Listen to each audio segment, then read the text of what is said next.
You often think about switching your career, learn that new skill, or try something new, but something holds you back. So today I'm going to share this technique that helps me a lot, and before I do anything, I always think about this technique, and this technique helped me achieve a lot of things, such as switch my job from mainframe to cloud and to Amazon, become a best-selling author, become a public speaker, and more. So alright, here it goes. So we call this one-way door versus two-way door.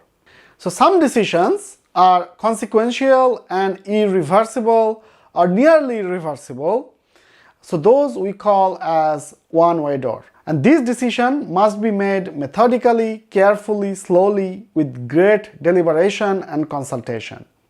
If you walk through and don't like what you see on the other side, you cannot get back to where you were before. Some examples of this could be firing an employee, selling your business, or buying a home.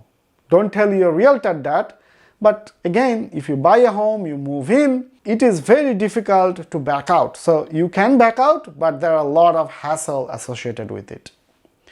But fortunately, most decisions are not like that. They are changeable and reversible. They are two-way doors. The word two-way door means you go through the door, you check out what's on the other side. If you like it, great, stay there. If not, you can get back through the door and come back to where you were before. What are some examples of two-way doors?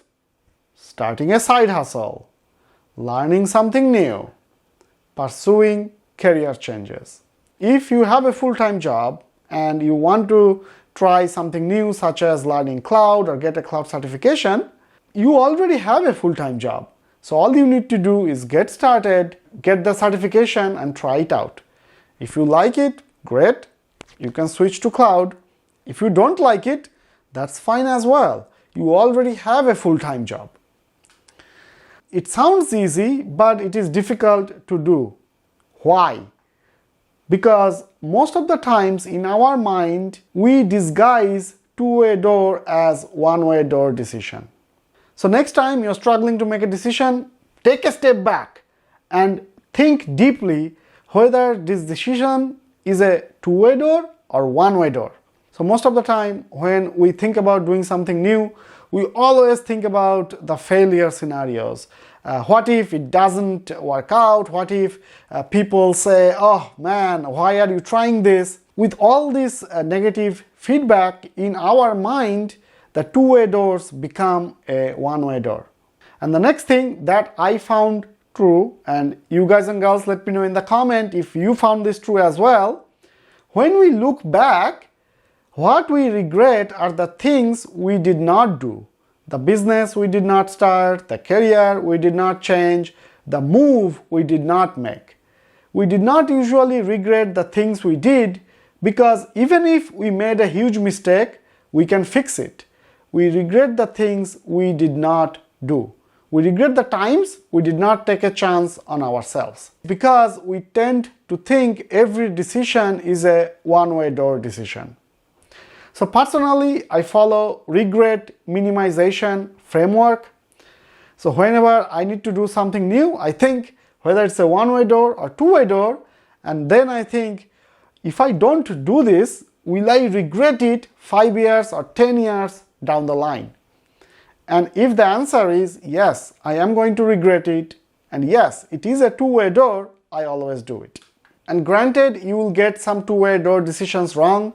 There will be errors. Maybe you are trying to learn a Kubernetes thing or a new cloud certification and it did not pan out. Maybe you failed the certification exam, and that's totally fine.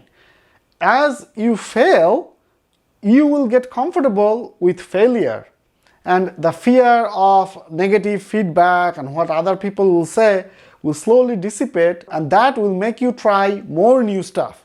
As you take these more decisions to try more new things, maybe you want to try public speaking, maybe you want to create your own YouTube channel, maybe you want to learn something new and switch your career, some of these things will work and that will change your life. So more decisions will lead to more outcomes. So I want to end this presentation with one of my favorite quote which is the master has failed more times than the beginner has even tried. So when you see me talking in big stages, or you see me, I have my best-selling courses, or I work in Amazon, you think I have no failure, but that is not true. I have failed plenty of times. I failed my first job interview. Even when I was trying to switch to cloud, I failed a lot, I struggled. It's just that because I failed a lot, at some point, some stuff worked out, and that's all matters. So again, remember this: if you do not try, if you do not fail, you cannot go where you want to be. And at the end of the day, if you have regret about those things, and those are two-way decisions, you should definitely go do those.